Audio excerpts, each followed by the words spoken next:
बिस्मिल्लाहिर्रहमानिर्रहीम। डाइजेशन इन grass eating animals, यानी कि घास खाने वाले जो जानवर हैं उनमें किस तरह डाइजेशन का अमल होता है। आज हम इसी के बारे में पढ़ेंगे क्लास 7 के लिए। हैव यू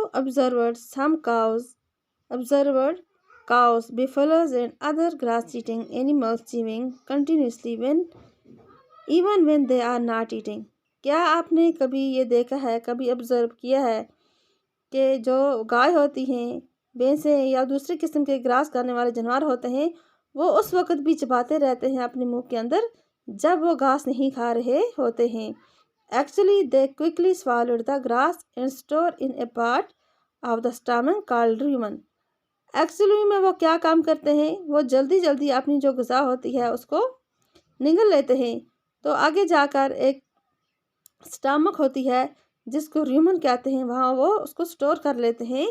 फिगर 2.9 में आपको दिखाया जा सकता है। ये देखो बच्चों, रूमन, ये आपको नज़र आएगा रूमन। इसमें जाकर ये जो घास होता है डायरेक्ट जाकर उसमें जमा हो जाता है।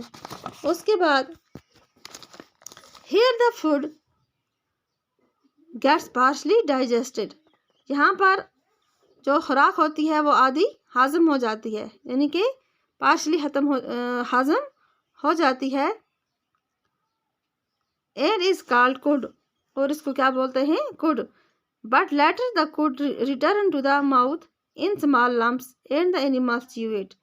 लेकिन यही जो कुड होता है जो उन्होंने खाकर वहाँ स्टमक में जमा किया होता है, वो कुछ टाइम के बाद फिर उस नवालों की शक्ल में उसके मुंह में आ जाती है। And the animal chew it, और उसको वो दोबारा चबाना शुरू कर देते हैं।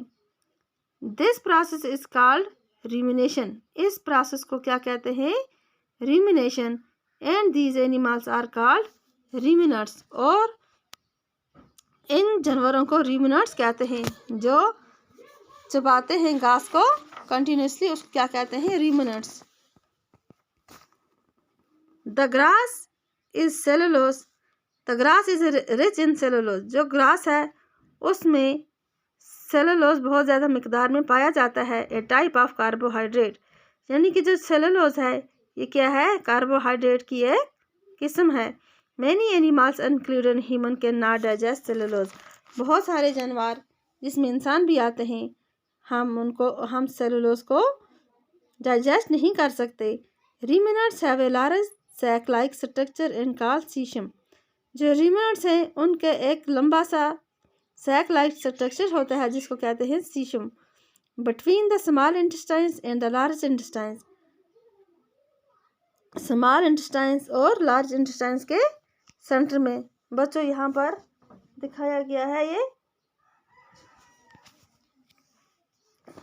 स्मॉल इंटेस्टाइन्स और लार्ज इंटेस्टाइन के दरमियान ये जो एरिया है जो आपको यहाँ पर नज़र आता है, ये इसको हम क्या कहते हैं, सीशम। यहाँ से ये क्या है बच्चों, caesium.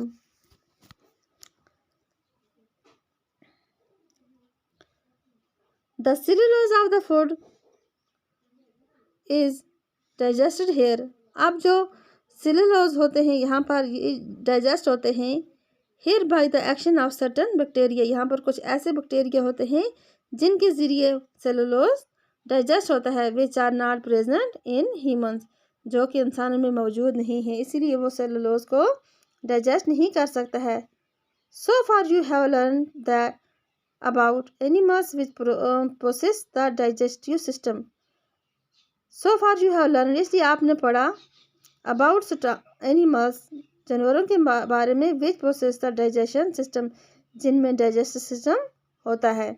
But there are many small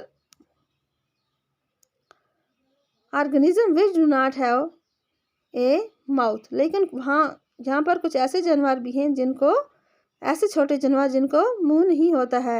and digestive system, और डाइजेस्टिव सिस्टम भी। Then how can they acquire and digest food, फिर वो किस तरह ग़िज़ा लेते हैं और उसको डाइजेस्ट करते हैं। In the section below you will learn another interesting way of food intake. नीचे जो सेक्शन दिया गया है आप यहाँ पर कुछ अच्छी सी मालूमात हासिल कर सकते हैं, तो इसके बारे में हम इंशाल्लाह अगले टॉपिक में पढ़ेंगे।